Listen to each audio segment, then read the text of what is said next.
আসসালামু আলাইকুম প্রিয় শিক্ষার্থীরা। এইচএস টিউশনের পক্ষ থেকে জানাই অনেক অনেক শুভেচ্ছা ও অভিনন্দন। এইচএস টিউশনের পক্ষ থেকে আমি তোমাদের সাথে আছি আব্দুল গাফফার মাহফুজ স্যার। আশা করি মহান আল্লাহ তাআলার অশেষ রহমতে তোমরা সবাই ভালো আছো। আলহামদুলিল্লাহ, আমিও তোমাদের দোয়াতে আগে থেকে অনেকটাই সুস্থ। আজকে আমাদের আলোচনার বিষয় থাকবে অষ্টম শ্রেণীর তৃতীয় অধ্যায় অর্থাৎ পরিমাপ নিয়ে আমরা আজকে আলোচনা করব। এই অধ্যায়ের যে বেসিক নলেজ বা অধ্যায়টি করতে গেলে আমাদের যে যে ইনস্ট্রুমেন্ট গুলো দরকার বা যা যা আমাদের জানতে হবে সেগুলো নিয়ে আজকে আমরা আলোচনা করব এবং পাশাপাশি এই অধ্যায়ে দেওয়া উদাহরণ সমূহ গুলো আজকে আমরা আলোচনা করার চেষ্টা করব। তো ভিডিওটি বিন্দু পরিমাণ স্কিপ না করে সম্পূর্ণ দেখার অনুরোধ রইল এবং যারা এখন পর্যন্ত চ্যানেলটি সাবস্ক্রাইব করনি আজই সাবস্ক্রাইব করে ফেলবে এবং পাশে থাকা বেল আইকনটি ক্লিক করে দিবে যাতে পরবর্তীতে যে ভিডিওগুলো দেওয়া হয় সেগুলোতে সরাসরি পৌঁছায় তোমাদের নিকট। চলো কথা না বাড়িয়ে ভিডিওটি শুরু করা যাক।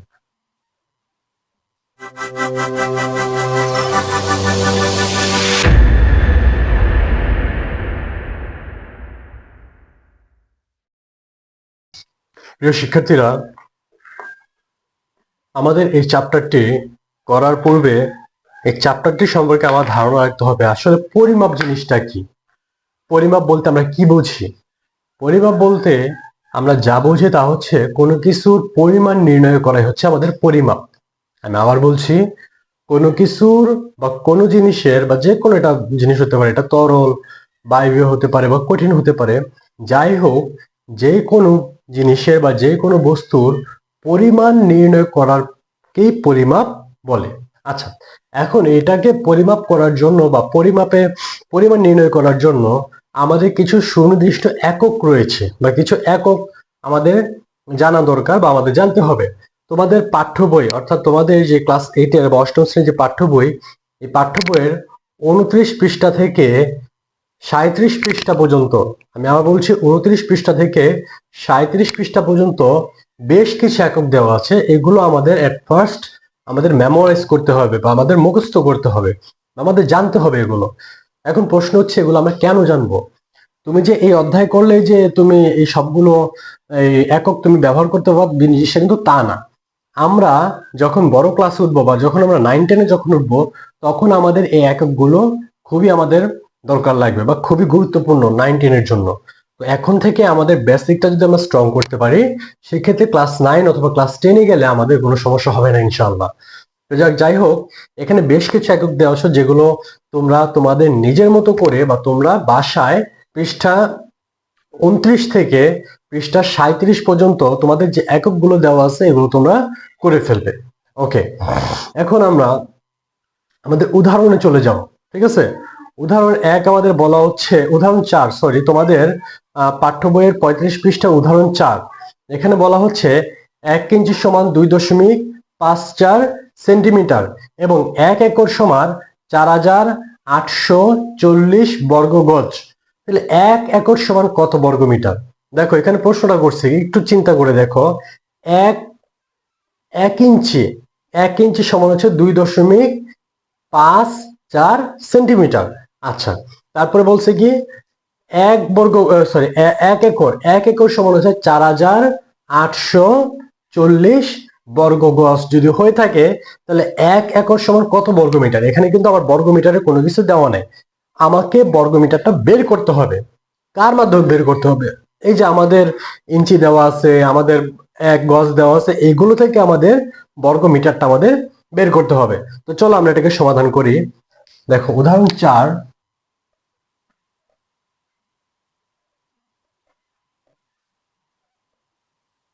উদাহরণ 4 দেওয়া আছে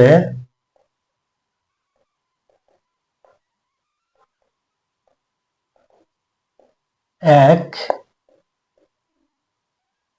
ইঞ্চি সমান 2.54 সেন্টিমিটার। এটা কিন্তু আমাদের প্রশ্নে দেওয়া আছে, আমরা এটা লিখলাম। তাহলে সুতরাং এখন আমাদের 1 গজ বের করতে হবে। তাহলে 1 গজ সমান কত ইঞ্চি? 1 গজ সমান হচ্ছে 36 ইঞ্চি।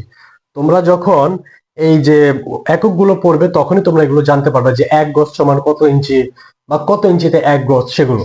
তাহলে আমরা জানি 36 ইঞ্চি বা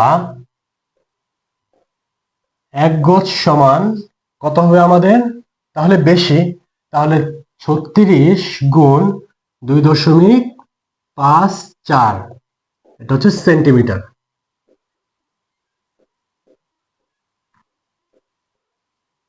তাহলে ক্যালকুলেশন করলে আমাদের কি আসবে? আমরা যদি একটু এটাকে ক্যালকুলেশন করি, তাহলে আমাদের আসে কত? 36 গুণ 2.54, তাহলে আসে 91.44, 91.44 সেন্টিমিটার। আচ্ছা, এখন এই সেন্টিমিটারটাকে আমি ডাইরেক্ট মিলিমিটারে কনভার্ট করে, সরি, এই সেন্টিমিটারটাকে আমি এখন মিটারে কনভার্ট করে ফেলবো। হ্যাঁ, কারণ কি, আমাকে বর্গ মিটার বের করতে বলছে প্রশ্নে, কিন্তু তোমরা খেয়াল করে দেখবা প্রশ্নে আমাদেরকে বর্গ মিটার বের করতে বলছে, বিধায় আমরা এখন এই সেন্টিমিটারটাকে মিটারে কনভার্ট করে ফেলবো। তাই মিটারে কনভার্ট করতে গেলে আমাদের কত দিয়ে এটাকে ভাগ করতে হবে? আমাদের অবভিয়াসলি 100 দিয়ে ভাগ করতে হবে। কেন? কারণ আমরা জানি 1 মিটার সমান হচ্ছে 100 সেন্টিমিটার, 1 মিটার সমান 100 সেন্টিমিটার।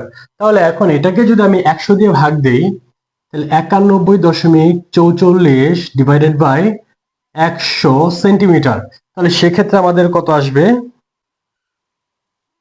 0.9144 মিটার। এটা হচ্ছে আমাদের মিটার বেরোলো। আচ্ছা, এটা হচ্ছে 1 গজ সমান হচ্ছে 0.9144 মিটার। তাহলে 1 বর্গ গজ বলছে আমাদেরকে, 1 বর্গ গজ বলা হয়েছে। তাহলে 1 বর্গ গজ যদি বলা হয়ে থাকে, তাহলে সেক্ষেত্রে কি আসবে?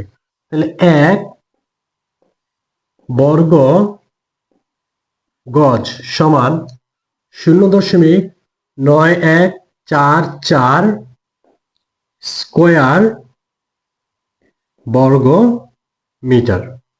এখন প্রশ্ন হচ্ছে, আমি এখানে স্কোয়ার কেন দিলাম? কারণ যখনই বর্গ আসবে, খেয়াল রাখবা, যখনই বর্গ আসবে তখনই আমাদের এটা কি হয়ে যাবে? স্কোয়ার হয়ে যাবে। মানে একই সংখ্যাকে সমসংখ্যা দ্বারা গুণ। যেমন এক্স কে এক্স দিয়ে গুণ, বা যখন 2 কে 2 দিয়ে গুণ তাহলে 4 আসে, 3 কে 3 দিয়ে গুণ তাহলে কত আসে? 9। এইভাবে মানে একই সংখ্যাকে একই সংখ্যা দিয়ে গুণ করা। তাহলে এই যে 0.9144 কে 0.9144 দিয়ে গুণ করা হচ্ছে এর বর্গ। তাহলে এটাকে যদি আমি গুণ করি, 0.9144 স্কোয়ার করলে আমার আসে 0.83612736 বর্গ মিটার।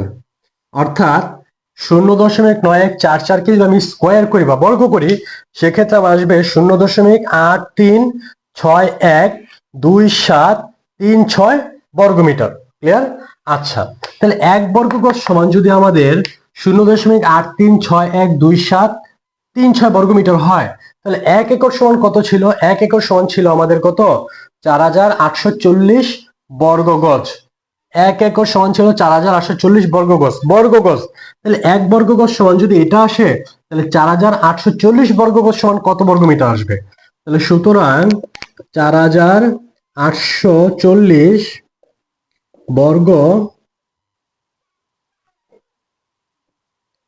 গজ সমান কত আসবে? আমাদের গুণ করতে হবে। তাহলে গুণ করলে কত আসবে? 4840 গুণ 0.83612736 বর্গ মিটার। বর্গ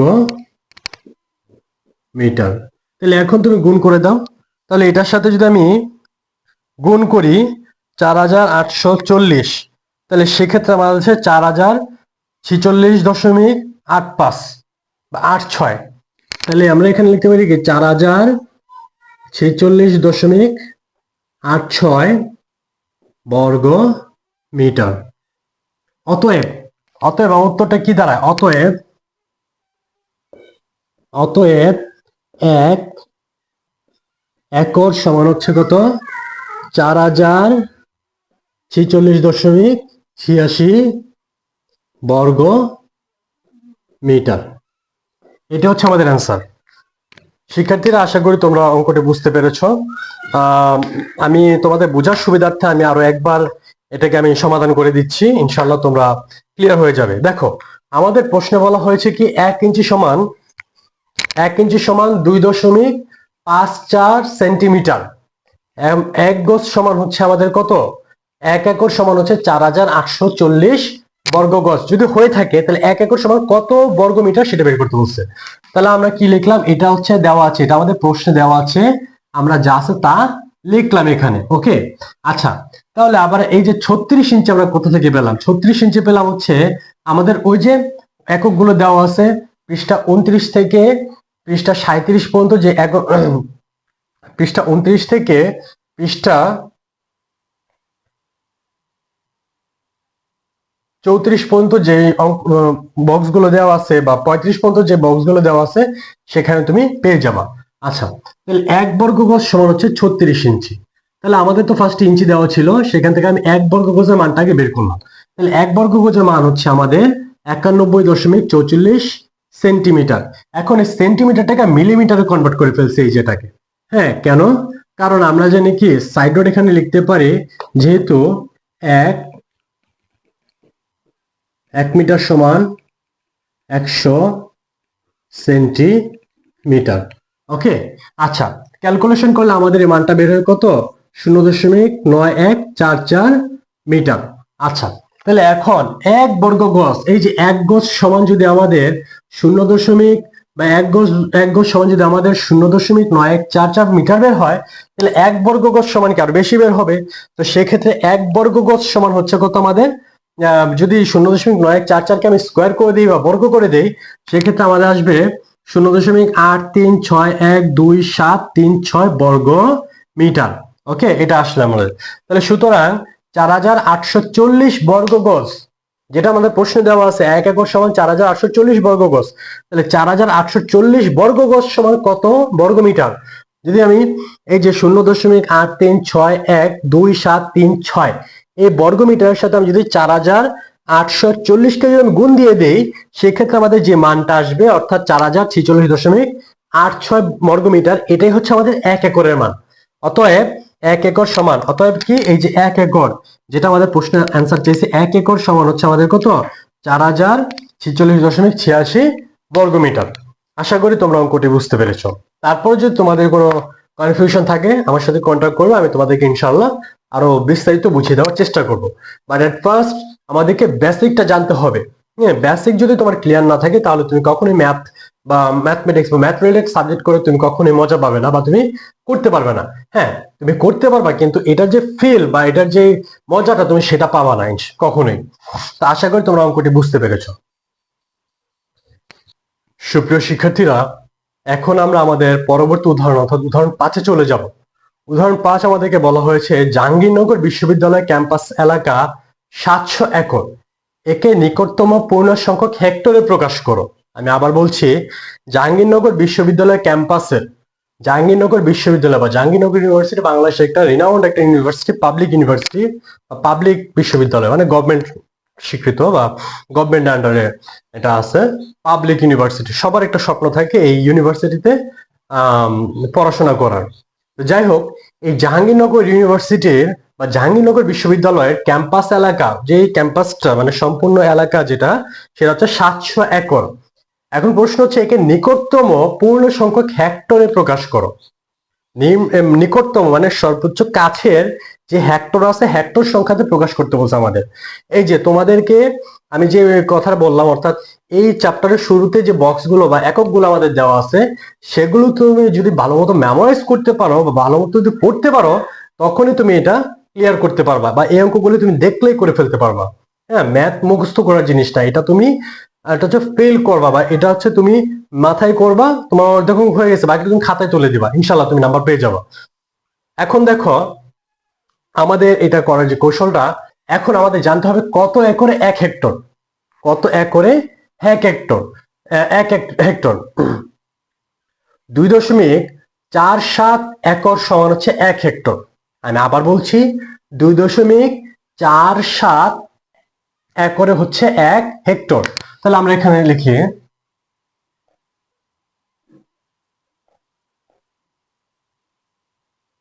উদাহরণ 5, আমরা জানি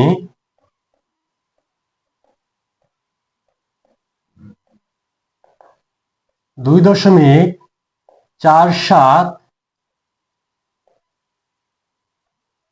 একর সমান হচ্ছে 1 হেক্টর, সমান 1 হেক্টর। ওকে, আচ্ছা এখন 1 হেক্টর সমান কত একর? 1 একর সমান কত হেক্টর? এখন 1 একর সমান কত হেক্টর সেটা বের করবো। তাহলে 1 একর সমান হচ্ছে 1/2.47 হেক্টর। তাহলে সুতরাং 700 একর সমান 1 × 700/2.47 হেক্টর। আচ্ছা, এখন এটাকে ক্যালকুলেশন করলে আমাদের মান বের হবে। আবার তোমাদের বইয়ে একটা নিয়ম আছে, সেটা কি দশমিক উঠায় করছে। আমি দুইটা নিয়মে তোমাদেরকে বুঝাবো। আচ্ছা, আগে বইয়েরটা বুঝাই। বইটা হচ্ছে কি আমাদের 1 × 700 / 2.47 এটা ছিল। আচ্ছা, গুণ দশমিকের জন্য 1 আর 2 ঘরের জন্য 2টা 0, আমি দশমিকটা এখানে মুছে দিলাম। তাহলে 200 কত আসে আমাদের? 227। তাহলে এখন আমি যদি এটাকে ক্যালকুলেট করি বা ভাগ করি, তাহলে সেক্ষেত্রে আমাদের কি আসে আমরা একটু দেখি। আমি আগে ডাইরেক্ট এটাকে করার চেষ্টা করি। আচ্ছা, আমি যদি সাইন্টিফিক এটাকে ডাইরেক্ট করে ফেলি, সেক্ষেত্রে আমাদের কি আসে? 1 × 100 / 247। তাহলে আমার আসে 283.4। কত আসে আমাদের? 283.4। 283.4 হেক্টর।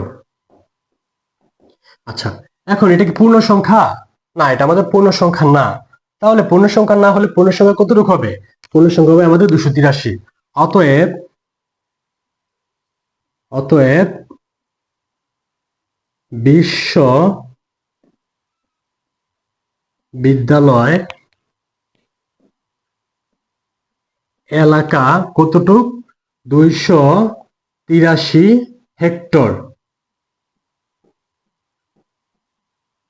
প্রায়। 283 হেক্টর প্রায়। কেন এখানে আমি দশমিক টানলাম না বা দশমিক আমি কেন দিলাম না? কেন দেইনি? এই কারণে, কারণ আমাকে বলছে সবচেয়ে নিকটতম পূর্ণ সংখ্যা যে হেক্টর সেটা আমার বের করতে। তাহলে সবচেয়ে নিকটতম পূর্ণ সংখ্যা হচ্ছে 283 হেক্টর প্রায়। এই দশমিকের জন্য কিন্তু প্রায় লিখে দিছে, যে এটা ভগ্নাংশ এখানে আছে।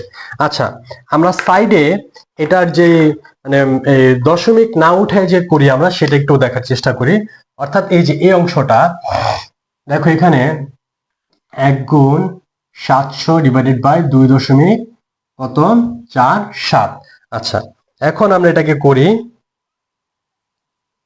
1 × 700 / 2.47। ঠিক সেম আমাদের এই মানটি আসে 283.4। 283.4 আসে আমাদের। ঠিক আছে, এখন তাহলে তুমি এটা দশমিক উঠেও করতে পারো, আবার দশমিক না উঠেও করতে পারো। আশা করি তোমরা অঙ্কটি বুঝতে পেরেছো। আমি আরো একবার এটাকে আলোচনা করছি। আমাদের প্রশ্নটি ছিল জাহাঙ্গীরনগর বিশ্ববিদ্যালয়ে এলাকা হচ্ছে বা এরিয়াটা হচ্ছে 700 একর, একে নিকটতম পূর্ণ সংখ্যার হেক্টরে প্রকাশ করো। তাহলে আমরা জানি 2.47 একর সমান হচ্ছে 1 হেক্টর। তাহলে 1 একর সমান কত হেক্টর এটা বের করলাম। এটা হচ্ছে আমরা জানি, এটা হচ্ছে আমরা আমাদের ওই যে বক্স বা এককের মধ্যে আমাদের জানার কথা এটা। হ্যাঁ, তাহলে 1 হেক্টর। তাহলে 1 একর সমান কি? কম কম হলে আমাদের আসে কি? 1/2.47 হেক্টর। তাহলে 700 একর এটা আমাদের পুরো ক্যাম্পাস এরিয়ার যে আয়তন সেটা, বা ক্যাম্পাস এরিয়াটা যতটুকু আছে সেটা। তাহলে 700 একর মান অবশ্যই বেশি আসবে। তাহলে 700 একর সমান হচ্ছে 1 × 700/2.47 হেক্টর। আচ্ছা, এখন এটাকে আমি এখানে দশমিক না ভাঙিয়ে দেখাইছি, আর এই অংশটা হচ্ছে আমি দশমিক ভাঙিয়ে দেখাইছি। দুইটার মান কিন্তু সেম। তুমি দেখো, এই যে এখানে 283.4, এখানে আমাদের 283.4। অর্থাৎ তুমি যেটাই করো, তুমি যেভাবেই করো, দশমিক ভাঙায় করো বা দশমিক দিয়ে করো, যেটাই করো, তো মান কিন্তু একই আসবে। এখন নিকটতম বা কাছের বা নিকটতম যে হেক্টর সেটা হচ্ছে আমাদের কত? 283 হেক্টর। 0.4 জন্য আমরা প্রায় লিখে দিচ্ছি। আশা করি তোমরা অঙ্কটি বুঝতে পেরেছো। অতএব বিশ্ববিদ্যালয়ের যে এলাকার যে আয়তন বা এলাকার যে বিস্তৃতি সেটা হচ্ছে 283 হেক্টর প্রায়, হচ্ছে পূর্ণ সংখ্যা 283 হেক্টর প্রায়। আশা করি শিক্ষার্থীরা তোমরা অঙ্কটি বুঝতে পেরেছো। শিক্ষার্থীরা এখন আমরা আমাদের পরবর্তী উদাহরণে চলে যাব। উদাহরণটি হচ্ছে আমাদের একটি আয়তাকার ক্ষেত্রের দৈর্ঘ্য 40 মিটার এবং প্রস্থ হচ্ছে 30 মিটার 30 সেন্টিমিটার। ক্ষেত্রটির ক্ষেত্রফল কত? এখন এই অঙ্কটা দুইটা ভাবে করা যায়। তোমাদের বইয়ে কি করছে, বইয়ে করছে মিটার থেকে সেন্টিমিটারে কনভার্ট করছে, সেন্টিমিটারে কনভার্ট করার পরে এটাকে আবার কিসে কনভার্ট করছে, মিটারে কনভার্ট করছে। ওকে, এখন আবার এটাকে ডাইরেক্ট মিটারে রেখেই করা যায়। দুইটা দুই নিয়ম, একই একই উত্তর আসবে, রেজাল্ট কিন্তু একই, বাট এটা হচ্ছে একটা হচ্ছে মিটার থেকে সেন্টিমিটারে কনভার্ট করা, সেন্টিমিটার থেকে আবার মিটারে কনভার্ট করা। হ্যাঁ, আরেকটা হচ্ছে কি মিটারে রেখে এটাকে বর্গ মিটারে প্রকাশ করা। যাই হোক, আমি আগে বইয়ের নিয়মটা দেখাই, তারপরে আমি আরেকটা নিয়ম দেখাবো ইনশাল্লাহ। তাহলে এখন এখানে এটা হচ্ছে আমাদের উদাহরণ 6।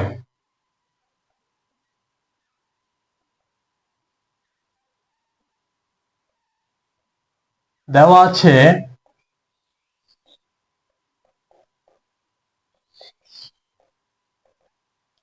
আয়তাকার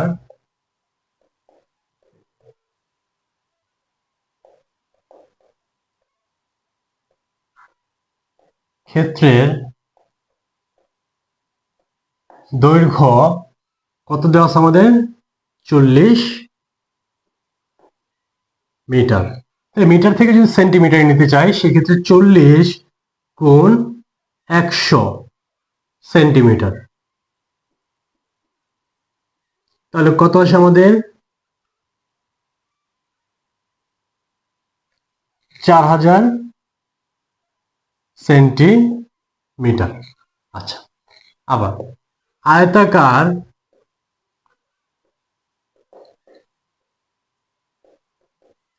ক্ষেত্রের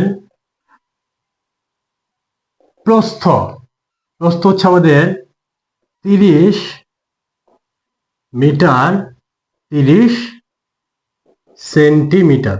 তাহলে এখন 30 মিটারকে আমি আগে সেন্টিমিটার কনভার্ট করব। তাহলে 30 ইন্টু 100 যোগ 30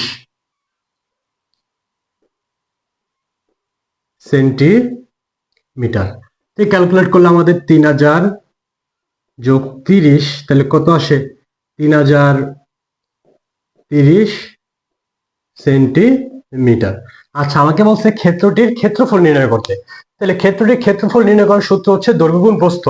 সবসময় মনে রাখবা আয়তাকার ক্ষেত্রে ক্ষেত্রফল নির্ণয়ের সূত্র হচ্ছে দৈর্ঘ্য গুণ প্রস্থ। তাহলে এখানে আমরা কি লিখতে পারি, তাহলে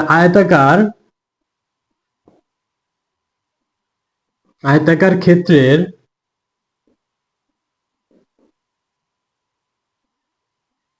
ক্ষেত্রফল সমান হচ্ছে আমাদের কি, দৈর্ঘ্য গুণ প্রস্থ বর্গ একক। তাহলে এখন দৈর্ঘ্য হচ্ছে আমাদের কত, 4000, প্রস্থ হচ্ছে আমাদের 3300 বর্গ সেন্টিমিটার।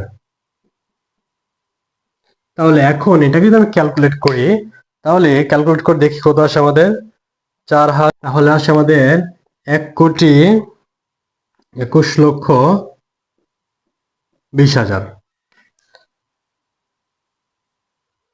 বর্গ সেন্টিমিটার। এখন এই বর্গ সেন্টিমিটারকে আমি বর্গ মিটারে কনভার্ট করব। এখন বর্গ মিটারে কনভার্ট করতে গেলে আমাদের কি দরকার, একটা মান দরকার, সেটা দিয়ে আমাদের এটাকে ভাগ করতে হবে। তাহলে কত দিয়ে ভাগ করতে পারে, আচ্ছা আমরা জানি 1 মিটার সমান হচ্ছে 100 সেন্টিমিটার। তাহলে 1 বর্গ মিটার সমান কত হবে, তাহলে 100 গুণ 100, তাহলে 100 যদি স্কোয়ার করি সেক্ষেত্রে আমাদের আসে 10,000। কত আসে আমাদের, 10,000।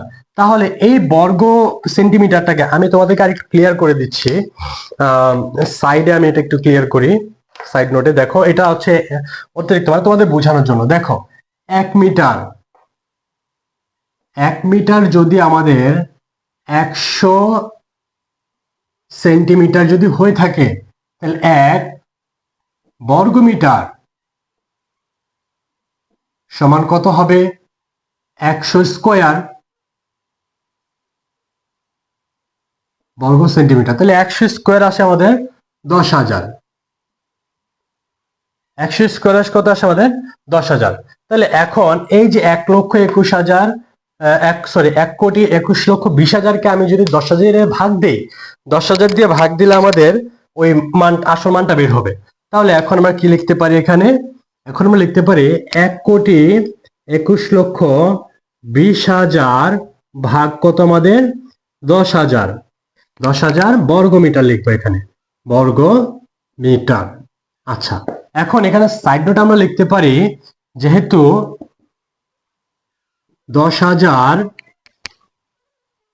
বর্গ সেন্টিমিটার সমান হচ্ছে আমাদের 1 বর্গ মিটার। এটা আমাদের সাইড নোটটা লিখে দিলে ভালো হয়, অর্থাৎ আমরা আজ কোত্থেকে 10,000 আনলাম সেটা আমাদের বের করতে সুবিধা হবে। আচ্ছা, 1,21,20,000 ডিভাইডেড বাই 10,000, তাহলে আসে আমাদের কত 1,212 বর্গ মিটার। 1,212 বর্গ মিটার। আচ্ছা, এটা যদি আমি কাটাকাটি করতে চাই সেক্ষেত্রে দেখো এই 4টা শূন্য, এই 4টা শূন্য কাটা যায়, তাহলে থাকবে কি 1,212। তাহলে 1,212 বর্গ মিটার, অর্থাৎ ওই আয়তাকার ক্ষেত্রের যে ক্ষেত্রফল, এই আয়তাকার ক্ষেত্রের ক্ষেত্রফলটা আমাদের কত আসে 1,212 বর্গ মিটার। 1,212 বর্গ মিটার। আশা করি তোমরা অঙ্কটি বুঝতে পেরেছো। তোমাদের বোঝার সুবিধার্থে আমি অঙ্কটি আরো একবার আলোচনা করছি। দেখো আমাদের দেওয়া আছে আয়তাকার ক্ষেত্রের দৈর্ঘ্য 40 মিটার। এই 40 মিটারকে আমি সেন্টিমিটারে কনভার্ট করছি, যার জন্য আমাদের কত আসছে 4,000 সেন্টিমিটার। আবার প্রস্থ দেওয়া আছে 30 মিটার 30 সেন্টিমিটার।